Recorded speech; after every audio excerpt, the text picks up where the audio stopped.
Meesho stands for Meri shop. Our user base uses Flipkart and Amazon as well. I think more than 60% of our products are decently cheaper than any other marketplace.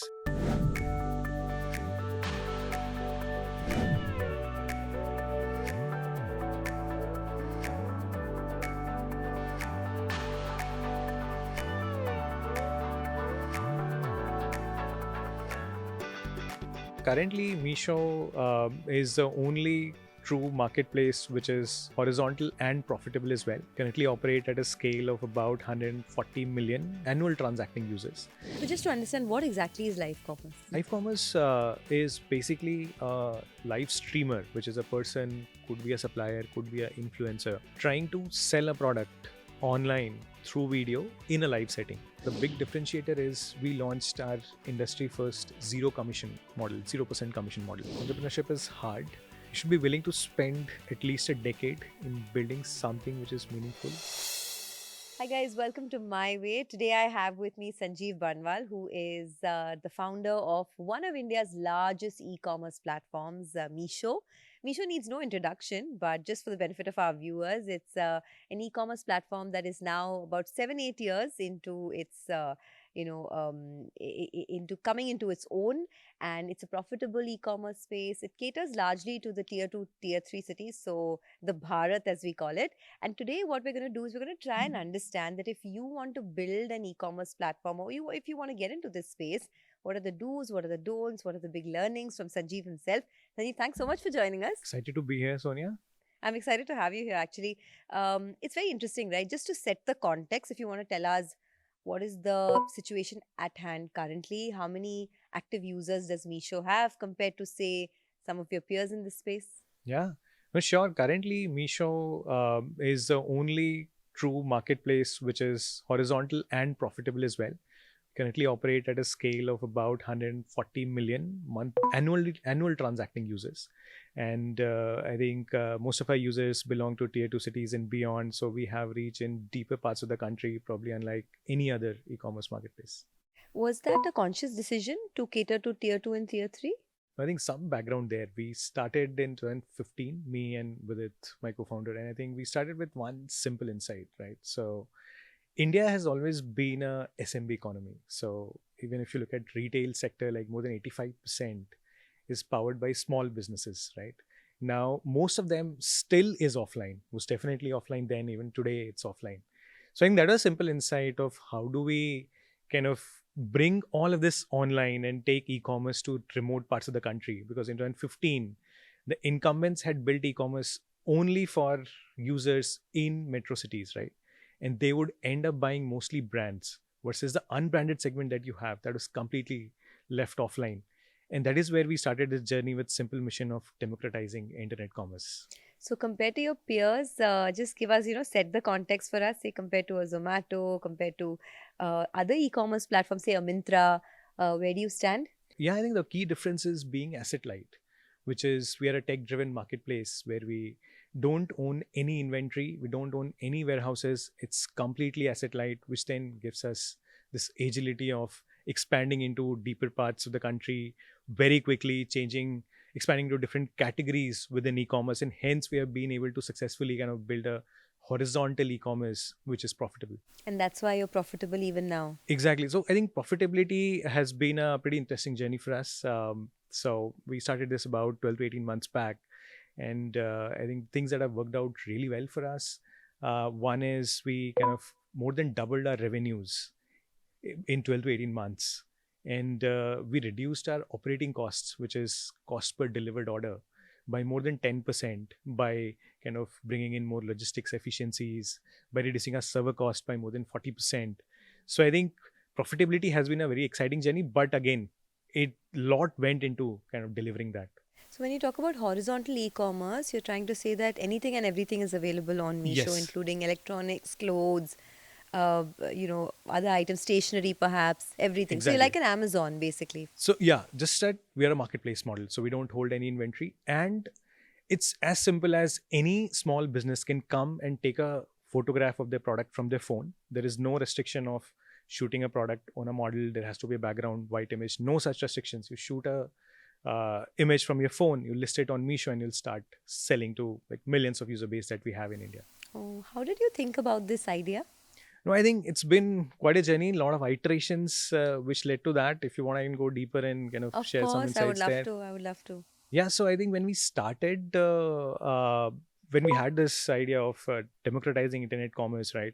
So it started with building something which we called Fashioneer then, which stood for Fashion Nearby, which was more like a hyperlocal fashion marketplace.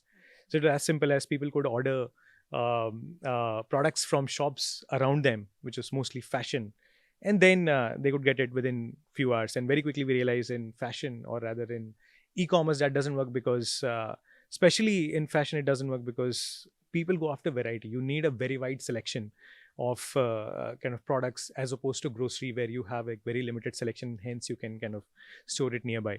So I think very quickly in few months we realized this is not going to work out. But I think we spend a lot of time in kind of partnering with small businesses, onboarding them on our fashion platform. And that is when we realized one big problem for them is they don't know how to sell online. And that is when we started our first model, which we now called Meesho 1.0. By the way, Meesho stands for Meri shop, which is we wanted everyone to give their own shop, every small business to give their own shop. And we started with building a storefront for them. You can think of it as simpler version of Shopify for mobile in India, where anybody can come and start their own shop and they can start listing their products and then start marketing on Facebook, etc. So we're solving only How for do this you maintain storefront. quality in that case?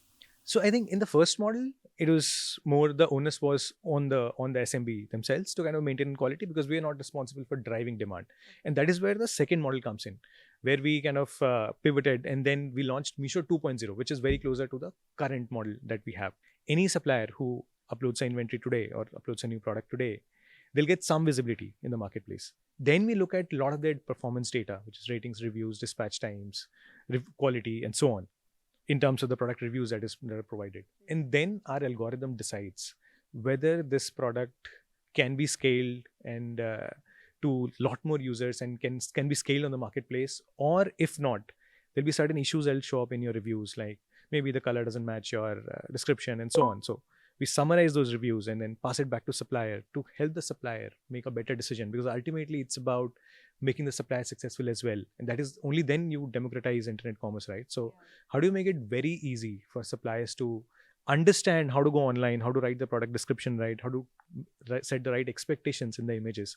But yeah, in short, it's about using tech to infer quality and then either pass the feedback to suppliers or scale it up further to more relevant users. So, if I am a manufacturer of clothes, for Yeah. example, right, I'm a small brand Yeah. from Mumbai. What is the incentive for me to sort of host my clothes on your platform compared to others? No, definitely. I think the biggest one is, so think about it, the kind of reach that we have. That is probably one of the few companies in India will have that. But the big differentiator is we launched our industry first zero commission model, 0% commission model. So that is where it's more like you just own your own storefront on Meesho. You just upload your own product and it immediately starts kind of selling to this millions of user base in India. You don't have to pay any commission. So it's zero tax, zero commission So, you on the don't pay platform. commission to you, to Yeah, Meesho. they don't pay commission to Meesho So, platform. then how do you make money? Exactly, and that's a good question. So that is where we kind of have found a very different business model. So in unbranded items, right? So one is there'll be some products which organically work really well because they just have better likability, better whatever, like better quality, better merchandising, and so on. Now, if someone wants inorganic visibility, they run ads on Meesho, very similar to the way companies run ads on Facebook to drive installs and so on. So it's an ad-driven business model. That is one source of revenue. And the second source of revenue is fulfillment, which is your logistics charges. Okay. But primary one is ads. Okay, but in today's day and age where the buyer has become really price conscious, right? Especially in the markets that you operate in, do you think that ad-based selling works really? Because if a buyer is price conscious, then he doesn't really care about what he's anyway not concerned about brands, Correct, right? correct. He It's may unbranded. not be very influenced by ads as well. Definitely. So it's not about influencing the buyer. It's about giving inorganic visibility to suppliers while still retaining the user experience. So if you think about it, like there'll be certain products which naturally don't surface in the feed for users, but if they end up paying for the ad, our algorithm then figures out, okay, can we take some more risk to show it to certain users who are more likely to buy this product? So probably users will again end up seeing that product and they'll only buy if they like the product. But then through inorganic visibility, so for example, one of the common use cases for this inorganic visibility is cold start problem. So if a supplier uploads a product which is new, it doesn't have rating profile. Now, when you're buying something online, you need a rating profile, you need a review profile to build trust with the buyer. Now, ads is a good way to build that trust with the buyer that, okay, now this is getting inorganic visibility and hence is accumulate few ratings in the beginning, and which helps in building the rating profile for the new product, for the new supplier. Second use case is again liquidation. So a lot of suppliers would want to kind of liquidate their inventory very quickly. So that is another use case where we want to push for inorganic visibility to help suppliers again run ads and then liquidate their products. Okay. So, my aim with this podcast is to make sure that whoever's watching it, if they want to start a business in e-commerce, right? Or in quick commerce or whatever, they have to get some insights. So, let's start from the start. If I'm someone who wants to put up an e-commerce, like put up a startup which is into the e-commerce space, how do I go about it? What are the things that I need to keep in mind? I think the first and foremost, have to understand what the user base that you're going after. So there has to be a white space somewhere. So you have to find an opportunity which hasn't been tapped into, right? For example, we found that there are this millions of customers in India who have never been reached out, who have never been touched by e-commerce. So similarly, finding a white space is important. It could But be a you niche. had an early mover advantage. No, Now a lot definitely. of these spaces have been filled, don't you think? So it is, but probably you'll have, let's say, for example, we have a lot of active wear based D2C brands coming up in India, which is again focused more on Indian active wear, building active wear for Indian climate, suitable for Indian users versus copying a US sort of active wear market, right? So I think there are niches available as well. People in metros, for example, now becoming more conscious about the sleep patterns. So they're investing in, let's say, a better mattress. So WakeFit is a one example where they found a niche of helping people maybe get their sleep better. So I think finding those niches are important. Any other brands that you've seen recently that have sort of filled the spaces that are present in the consumer market in India?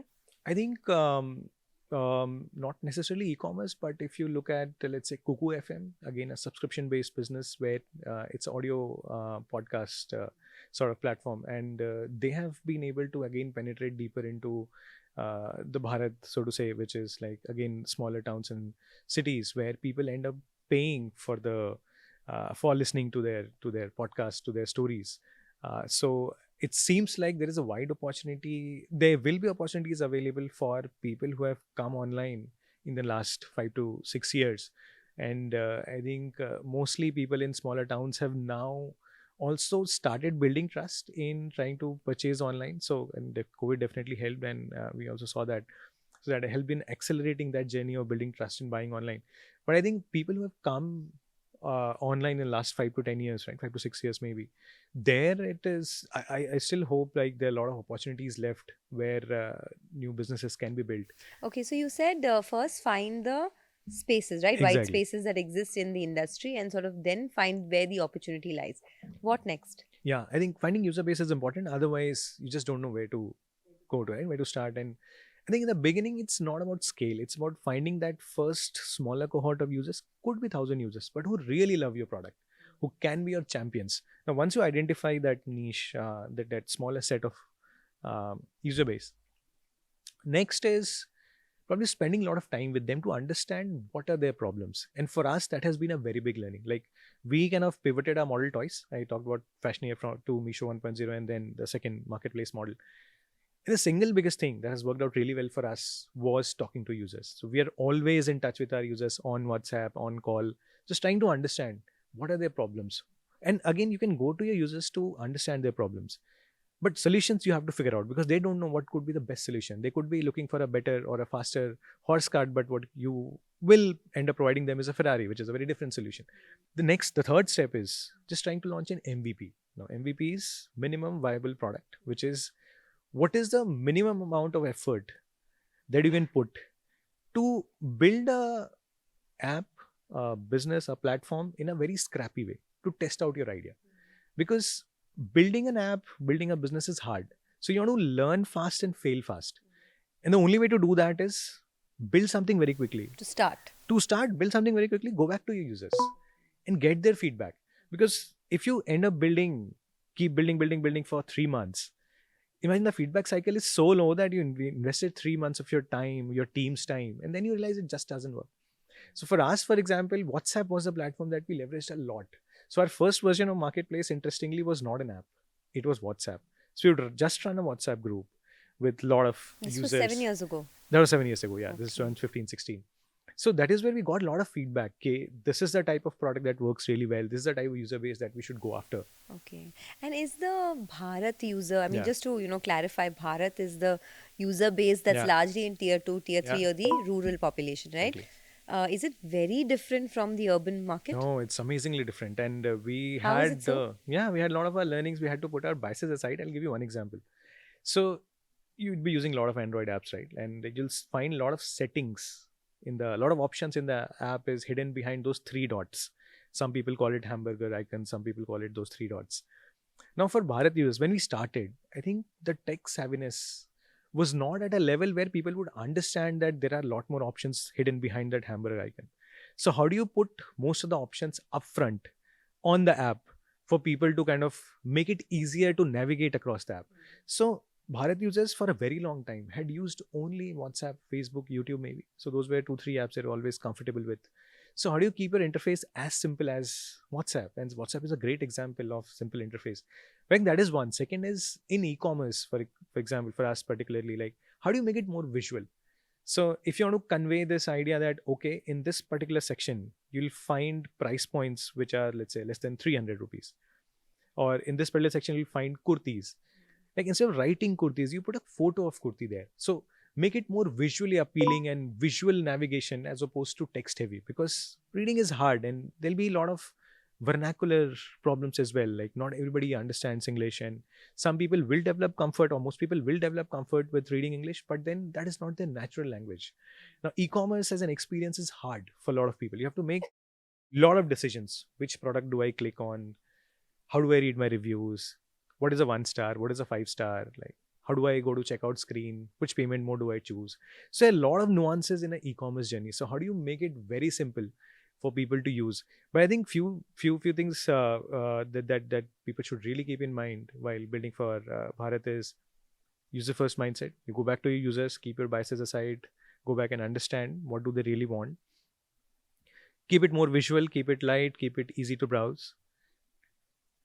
If you're building a search experience, we've seen voice search has a much higher adoption on our platform than, so out of the percentages of total search that we have, upwards of 20-25% is voice searches, which is people actually tap on the microphone and call it out that I want a red sari, I want red t-shirt, which is higher than most of the other platforms. And a lot of this must be happening in vernacular languages. Exactly. Also. And the next one is vernacular. So how do you build support for multiple languages in India? And a lot of these queries will not be very exact. So it could be red juta, for example. Now it's a combination of English and Hindi, and similarly you'll find multiple languages getting combined. So how do you cater to all of that? So broadly, these are the problems and these are insights that you should keep in mind. But we've seen AI kind of play a very important role, and AI is a tool that we have leveraged a lot in making all of this seamless and easier for our users. I want to talk a little more about AI, but before that, generally they say when entrepreneurs build businesses, they build businesses to solve problems that they face. But in your case, you don't belong to that Bharat category. So how did you decide to cater to a market that you probably have no exposure to? True, I did not have exposure. Was I able to relate to that user base? Definitely yes, because I was born and brought up in a small town in Jharkhand called Hazaribagh. Probably most users wouldn't have heard of it. But so I think one thing that we have realized is that I don't think it's important to solve a problem that you are facing. It's important to solve a problem that you are able to relate to. And if I just build on it, like it's very important to not get married to an idea. It's more important to spend time in a particular domain. For us, it was retail as a domain. And as you go deeper, like finding good enough problems to solve. And good enough in the sense you'll spend probably more than 8 to 10 years of your life and maybe more. So decades in building a good business. So it should be worth pursuing that, right? Which means the impact that it should create should be very high.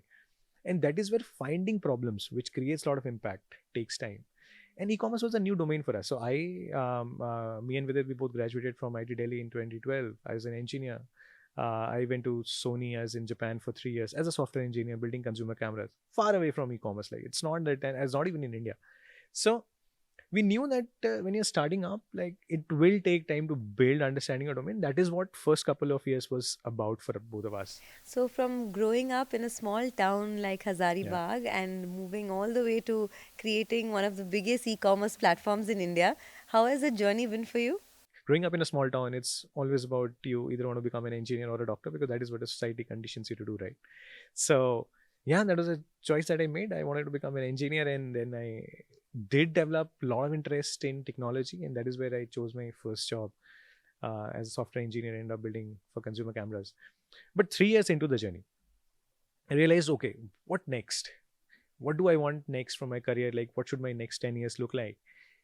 And it's hard, like deciding to start up is hard because you have a decently paying job and it's fairly stable. You have great work-life balance, so to say. And so we thought, and this is both me and Vidit, I think both of us went through probably similar thought process. But I think what we realized was the next few years, we would definitely want to kind of try to build something which has massive impact on the society. There should be a hard enough problem to be pursued.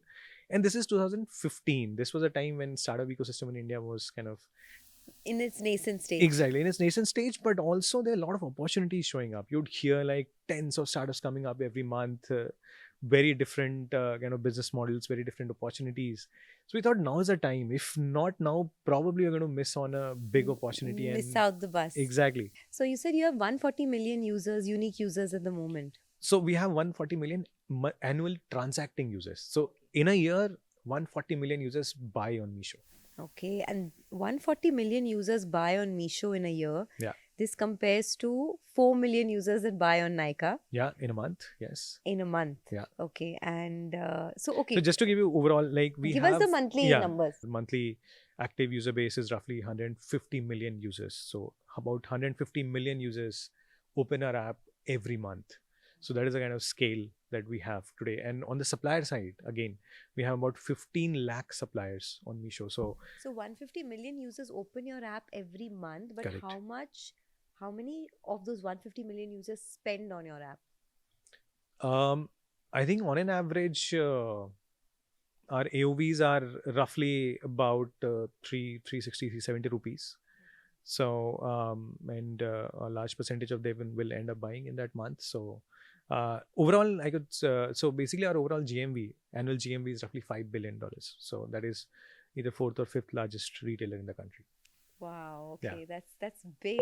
Yeah. And what are the plans that you have over the next 4 to 5 years?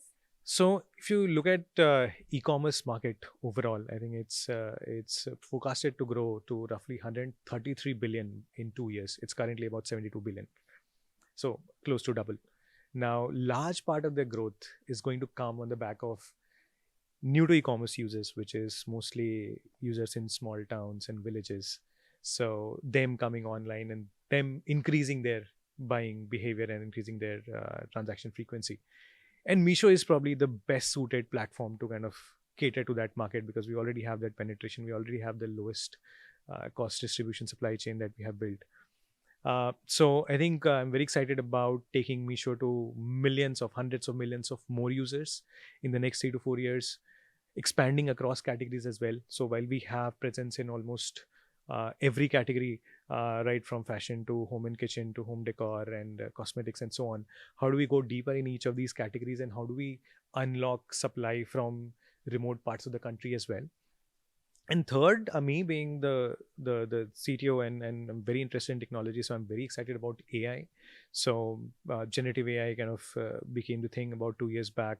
And we are already seeing generative AI creating a lot of impact in terms of fundamentally changing industries where there's a lot of content involved. customer support vertical in general. But probably the potential of generative AI hasn't been unlocked yet completely, because the cost of using generative AI continues to go down. It's slightly costly now, and at our scale, where your AOVs, and in India specifically for everyone, where AOVs are not very high, how do you deploy very large models, costlier models, AI models? And that is where the challenge is. But this cost continues to go down with better hardware, better software innovations. So generative AI is supposed to kind of create a lot of disruption. I'm very excited about that. Okay. Recently I met someone who runs an e-commerce platform in China, and they were saying that in China, this live commerce has become, Yeah. it's really blowing up. But it's been there for a while, a Yeah. couple of years. Why do you think it's not worked out in India yet? So I think so live commerce is, a lot of people are experimenting with it, including us as well. But just to understand, what exactly is live commerce? Yeah, so live commerce is basically a live streamer, which is a person, could be a supplier, could be an influencer, trying to sell a product online through video in a live setting. So they would try to explain your value prop in real time. They would also try to answer questions in real time. So users can kind of ask questions over chat, like, can you show me that product? How's the quality of that product? So live commerce is currently the closest shopping experience that you have to an offline shopping. So closest online shopping experience, the online shopping experience, which is closest to a offline buying, right? And it's Because blowing up in China right in now. China, I think the user behavior itself has kind of transformed over time to kind of, it has become the default. So if people have time, like when they are kind of riding a cab, like the default behavior is to start watching a live stream. So I think China market in that sense has kind of matured a lot, and it's just slightly a few years ahead of us in terms of user behavior. But people are a lot more comfortable with spending time on phone, watching a lot of videos, playing a lot of video games as well, which again leads to a lot of time getting wasted as well. And that is where you see Chinese government cracking down on it. But I think it's about maturity of the users. In India, we are also experimenting with live commerce. A lot of other companies are doing it as well. And how is it doing? Yeah, I think it's still in nascent stages. We have a lot of learnings. We have, I think, on selling in a live setting is a skill. So for suppliers and for influencers, there's some learning curve on how do you present a product in the right way, which is very appealing to your users. How do you hold on to the that engagement? attention. Yeah, exactly. Holding that attention is important, because watching a live video warrants Filtered. unfiltered attention, right? You just have to focus on that. It's a very immersive experience, right? You have that full screen video going on, so it better be worth it. So it has to be very engaging. Now people are still learning how to do it, and that is where I believe that as more people do it more, they'll start learning what works, what doesn't. I also believe some of the technologies progress that has happened, specifically in generative AI, I believe can help us kind of create videos in a much more engaging way versus earlier one. Because, for example, one of the bigger problems that you have is, apart from engaging content, is, so there are millions of users asking questions. You can only, or the live streamer can only pick maybe tens of questions in a 30-minute setting. So how do you answer other questions? It's very difficult. So can you use AI to kind of automatically read the question, understand the question, and answer it?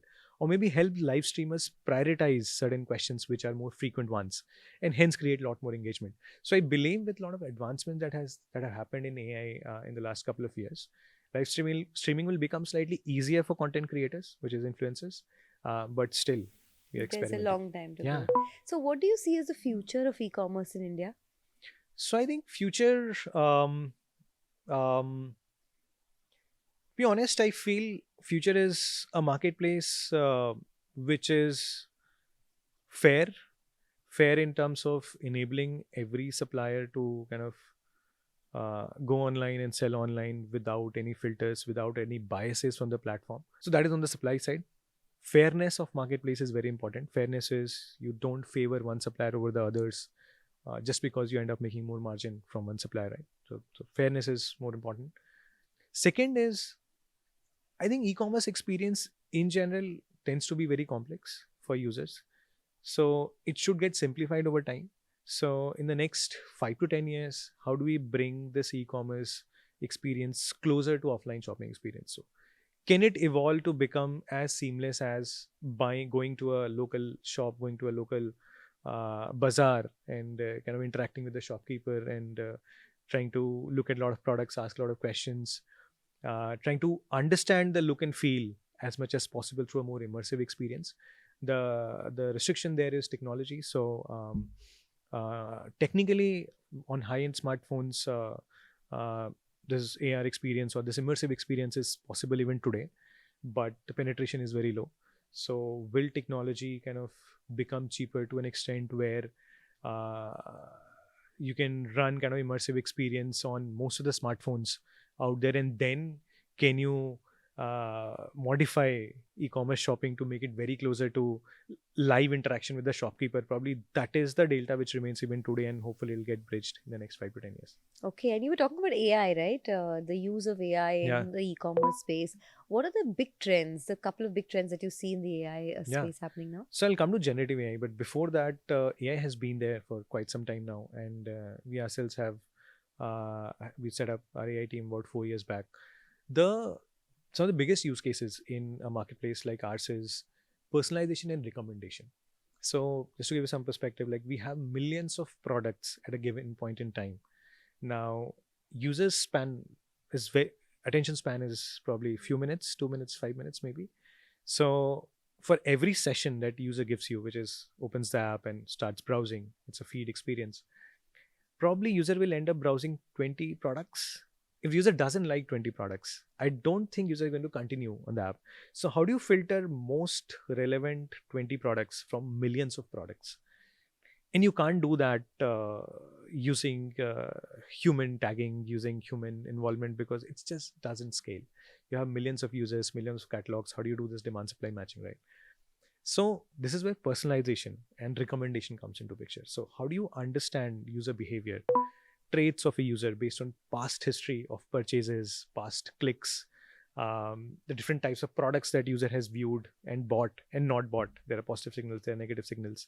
So how do you take into account all of that and build a AI model to find those most relevant 20 products and then show it to users? So how do you implicitly That's understand why it? I get all these ads Yeah. on whenever I open these Yeah, apps exactly. of all the stuff that I actually want just keeps popping Yeah, up on my exactly. feed. No, I think AI has advanced to an extent where given right data, you would probably end up getting a very relevant feed, which will drive conversions for the platform and will drive better user experience for users. Okay, so personalization Personalization is is one thing. one. Now, second is on the supplier side. Now, especially for new to e-commerce users, like the price points in an offline market is different from online. In an offline market, manufacturers would be selling in bulk, hence the price points would be very different. Now, when they start selling one by one in Meesho, what should the price be?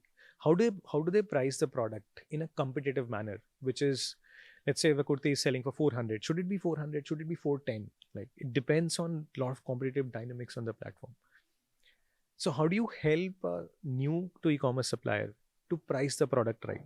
It's a AI problem again. So how do you look at different categories, performance of similar products, visually similar, technically similar products, and then look at price points and then suggest a price to a supplier, which then makes supplier successful on the platform? Again, AI problem. So price recommendation, product recommendation. A SMB or a small business can potentially manufacture any type of product. Like probably this person will have hundreds of options. Which type of product will really sell well based on the trends on your marketplace, based on the trends on social media, and so on. So helping in recommending the right product, again based on a lot of signals on the platform. So this is again an AI problem to solve.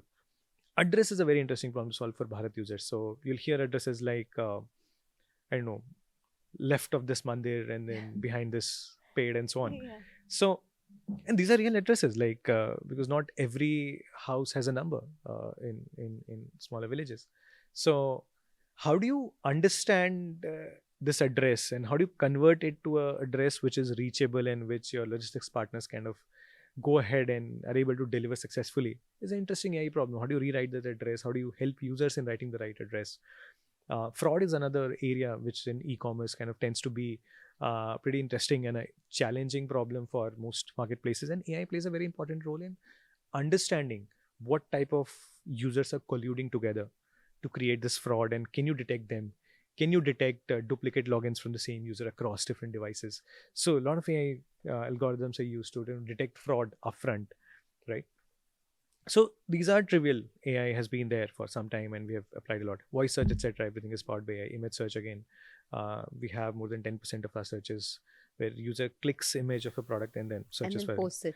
and then searches for the Yeah, same image in searches the for it. product. Again, this is very Bharat type But this has user been there behavior. for a while. It's been there for a while. But Yeah. again, all of this requires AI powering it. The recent development has been generative AI, which is in the last 2 years. The most popular one people would have heard of is OpenAI, right? OpenAI has come up with this ChatGPT. It's a consumer product which people can use to kind of leverage generative AI. But generative AI has a lot of applications in automation. So customer support vertical. You can automate customer support chats through generative AI, where AI can kind of understand the context and reply in a very human-like manner with very with very good empathy, with good reasoning capabilities. So that person who I keep complaining to is not real, unfortunately. It depends on in what stage the Jenny company is in. But yes, some people have implemented Jenny. But yeah, that's great. I mean, generative AI, Yeah. what are the other ways to use Yeah. it? So you said customer support is one of them. Yeah. So What else? automating conversations, any type, customer support, sales agent, and so on. Content generation. So through generative AI, you can generate much better product descriptions. So when a supplier is uploading a product, the supplier has to find the right image, edit that image to whatever, make the background nice looking and catchy, write a description which is again catchy and describes a product in the right way. And remember, attention span is very low for consumers, so you have to be right in the first time itself, and you have to be very accurate there, because if you don't write if suppliers don't write the product description in a nice way, if they don't shoot the images in the right way, they'll not Nobody's getting gonna it. click Yeah, on it, exactly. yeah. So generative AI can take an image as input and modify the entire background to make it more appropriate. Now, for example, if I want to sell this coffee mug, right, like probably a better setting for this coffee mug could be a table, right, instead of just holding it against the wall and shooting it. So just finding the right setting for this product and changing this background image, and all of this automatically. The way people would do it without generative AI is they'll hire a photo editor to kind of do it, which will then cost them whatever 50, 100 rupees per image, which is again, like in a low margin business, it's unsustainable. Same for product description. Like not everybody has that marketing skill set to kind of write a very catchy product description. Writing blogs, I think largely is going to be automated. So has already happened in a lot of cases, but it used to be hard to kind of, it used to be a skill to kind of convert few points to a nice blog, which gets a lot of which gets good traction on Google, and people do a bunch of SEO optimizations. Probably all of that is going to be automated through generative AI. And these are some of the obvious applications. So productivity is one vertical, which is you write thousands of blogs with a matter of click. You generate thousands of product images very quickly. So productivity is one vertical which is getting automated. On the business side, customer support is one, sales agent, understanding search terms in a better way. So there's a potential application in ranking and personalization as well. So because there's a powerful model, can you kind of use this to rank the feed better? Can you understand the text query that user is asking? So there's this concept of conversational commerce, which is kind of come up now, and it has been there for a while, but generative AI has made it possible.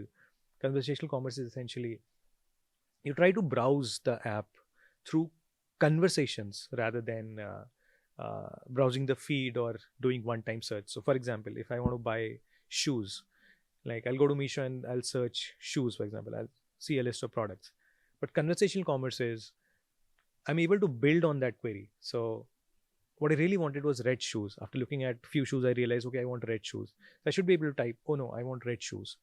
And the system understands that, okay, this person wants red shoes. Now, in the next step, I would want, okay, I want red casual shoes. But I don't have to completely type it like red casual shoes. I can just build a conversation. Hey, show me shoes. Oh, I like the red ones. Oh, show me only casual ones.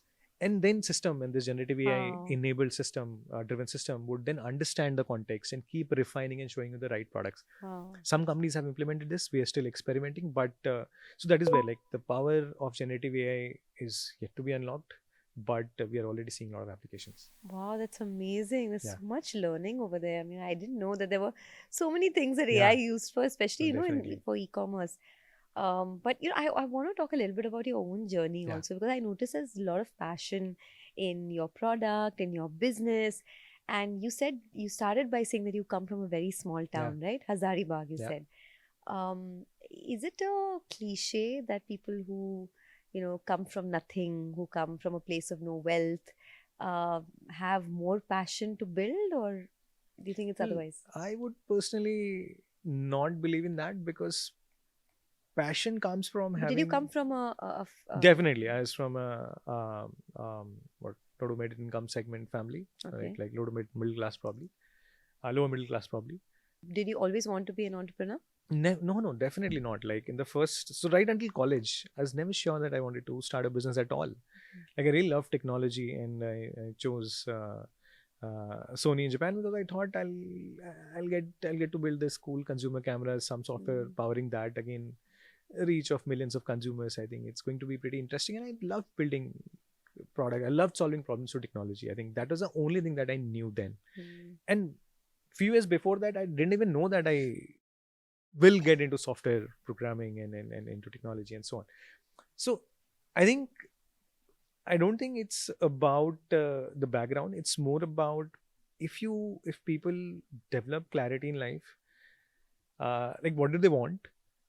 Probably if they understand the North Star in life, which is, let's say for us, it took a lot of time. For me personally, it took a lot of time. Like even after college, getting into a job, it took almost 3 years to understand what I want from my life. And the answer was very simple, which is we want to maybe build something which has massive impact. Now that is the only thing that kind of was the source of passion for me. If I had come from a very different background, I don't think situation would be very different. What it does help in is because in our business we're trying to build for the similar type of user base. I'm able to relate to it.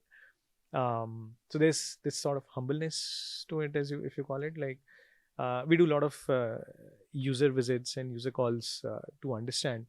And I don't think I'll shy away from visiting remote village. And we have done that every 6 months. We have this concept of we call it internally listen or die. Basically, user first principle, which is you have to go back and talk to your users to understand What the what next to problem is build. that? Yeah, exactly.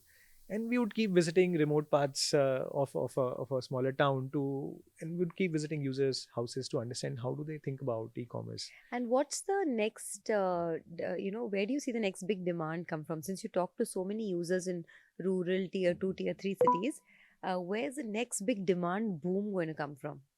I think it's going to be from this user base which went online for the last 5 years, right? People who have started purchasing online in the last couple of years, who were online for the last 5 years, and then they probably through COVID or otherwise, they had to buy online, and that is when they discovered, okay, now they have this access to massive selection, which is never available in your local shop.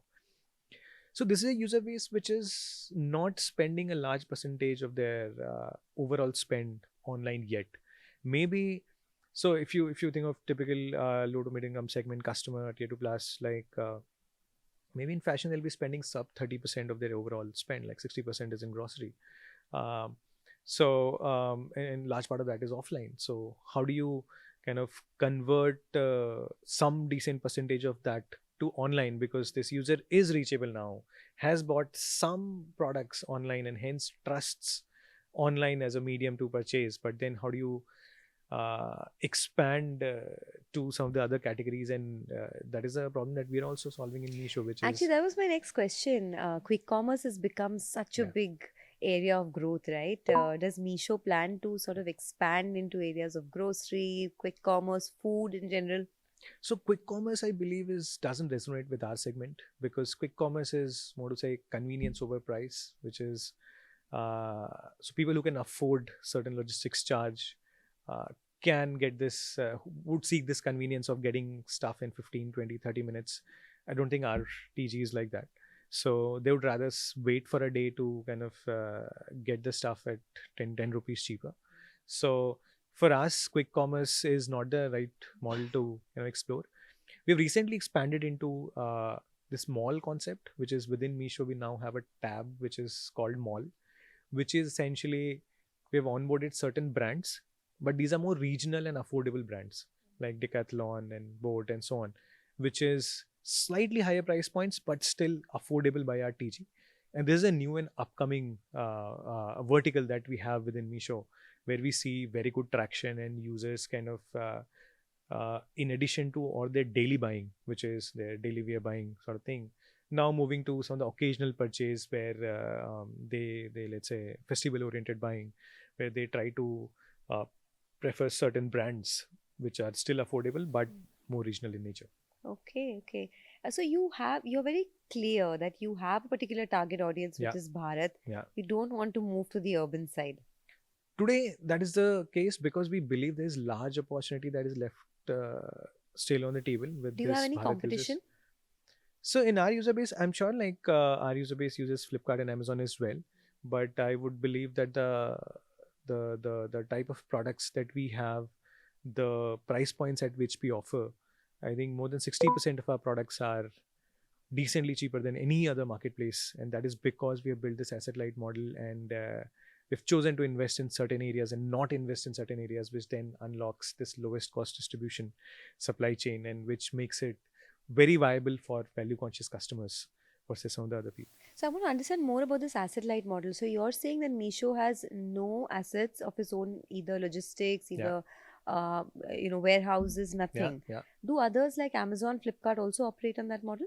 No, I think they have their own. Amazon, warehouse. I know, of course, has warehouses, etc. And Flipkart has their own warehouses, their own e-cart as well, which is their logistics fleet, which is their primary way of shipping items. But yes, Meesho is the only platform which has been able to scale to this level without holding any assets. Why are the others not doing it? I think it's fundamental difference in the strategy. So when Amazon and Flipkart started, I don't think there were a lot of suppliers who were willing to sell online. So there were not many logistics players, third-party logistics players who would build that. So I think they had to do it because they had started in a time when there was no option. E-commerce was not there. So when you're building e-commerce, and this is a story with Amazon as well in US, like they started with holding inventory and then they're gradually exploring 3P. But I think we started in a time when the ecosystem was so mature that there were enough people on the supply side who wanted to sell online, who believed in the power of online.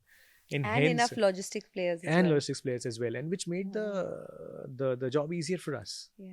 Okay. That's interesting. Yeah. That's interesting. That is on the profitability side, but on the growth side, do you feel like there is this competition from Amazon? Because I do know that even Amazon is making its price points really low in many categories, especially in different parts of India. Flipkart as well. So do you feel that competition? So just to give you some perspective on growth, like in the last 1 year, and we have reduced our marketing spends by 80%. Now, that is again one of the reasons why we became profitable as well, apart from a lot of the efficiencies in business and ad revenues and so on.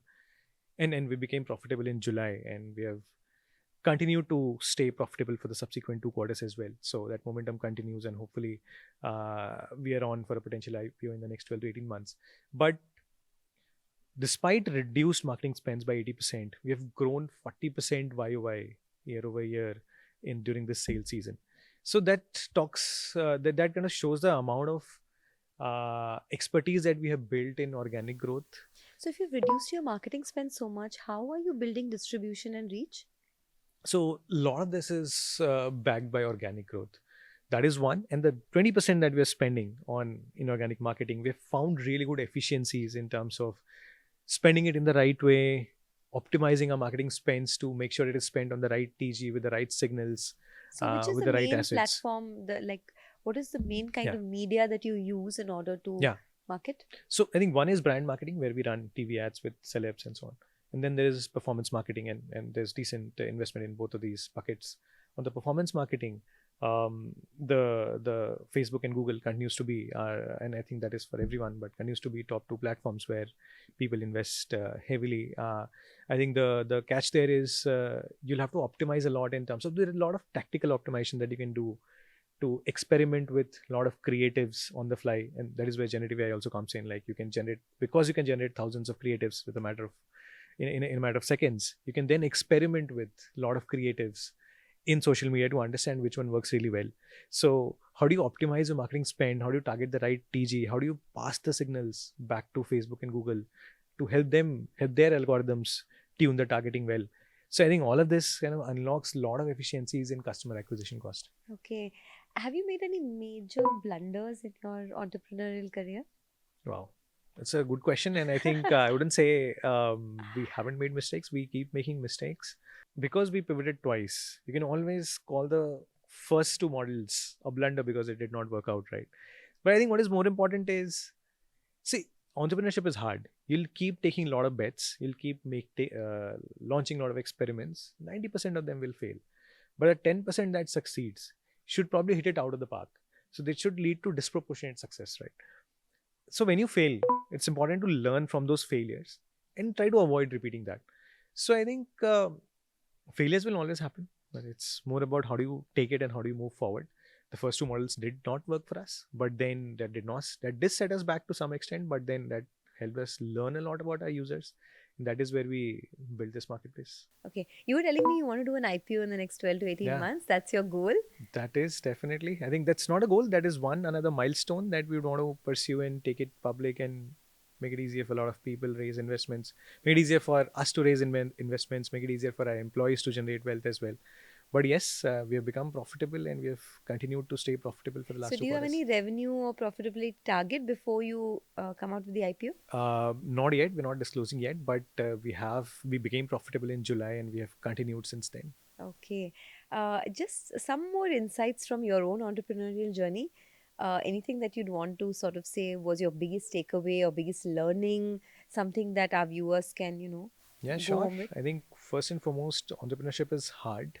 So you need to have the right amount of energy and you should be willing to spend at least a decade in building something which is meaningful. If you cannot spend a decade, it's harder. It's probably unlikely that you'll end up building a huge business.